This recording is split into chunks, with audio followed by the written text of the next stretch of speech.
know what the fuck going on with the Ace family, but I've been getting like a lot of DMs, a lot of comments on my pictures now about just, I guess, some shit they got going on once again.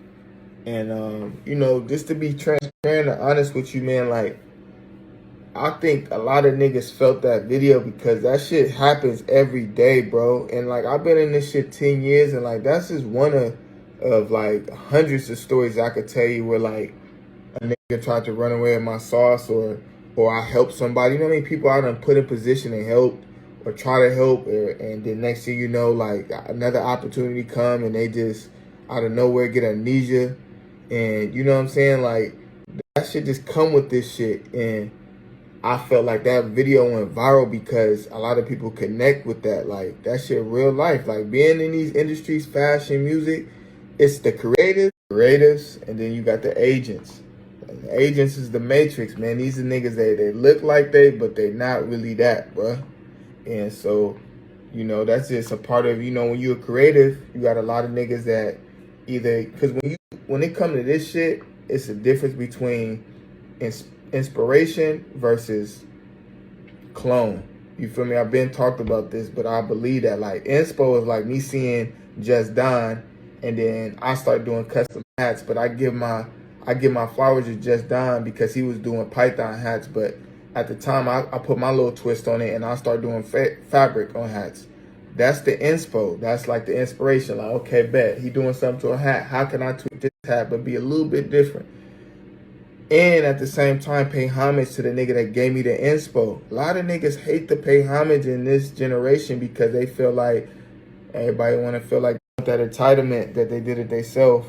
It's an ego thing, you know what I'm saying?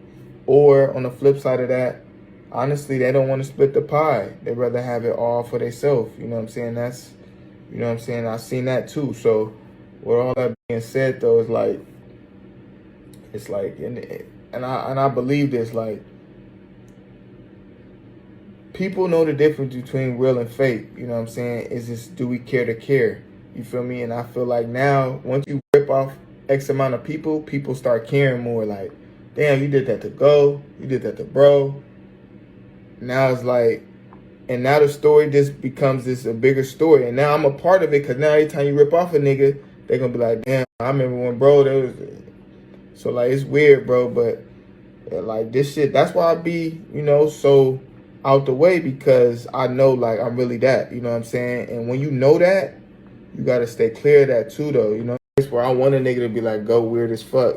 Because it's like, I am. You feel me? Because I'm weird because I understand that most people not. They don't see the value in your peace of mind. They don't see the value in, when I first came in this game, bro, I used to be so intrigued to build with people, you know what I'm saying? Because I knew I could bring value to any room I walked in, because I've done it on so many levels.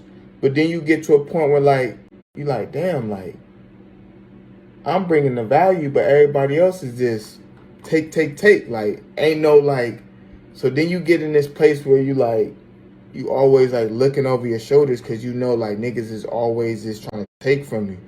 And so that makes that stigma like, well, bro, he don't really be around, bro, weird. You damn straight.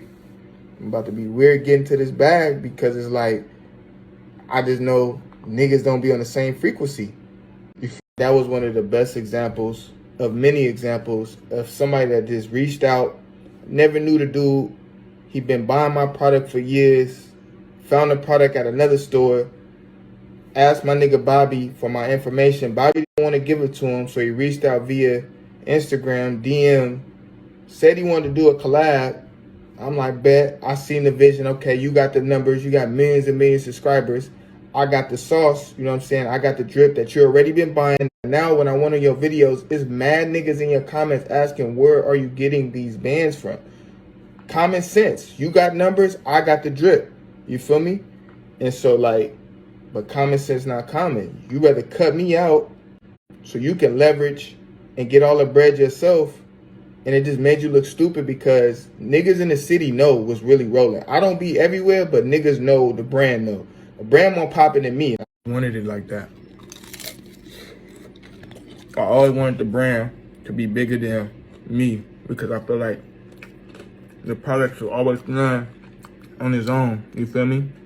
And so with all that being said, that's why that shit went viral, because there was enough niggas that knew that that product that he was wearing was my shit. You feel me? And niggas know the difference between real and fake. It's just, do some people care enough to go out their way to just check a nigga like, you know, that's how that went, you know what I'm saying? So, and I think, like, his legacy is gonna be that now. Like, niggas gonna know what's rolling. It's what it is. I'll be the first one to say, like, ain't nobody perfect, man. But I will say, for every problem, there is a correct answer. And if you out here finessing and you get called out for it, man, you need to fix that answer. Because obviously that's the wrong answer. You know what I'm saying? I'm going to just leave it as that.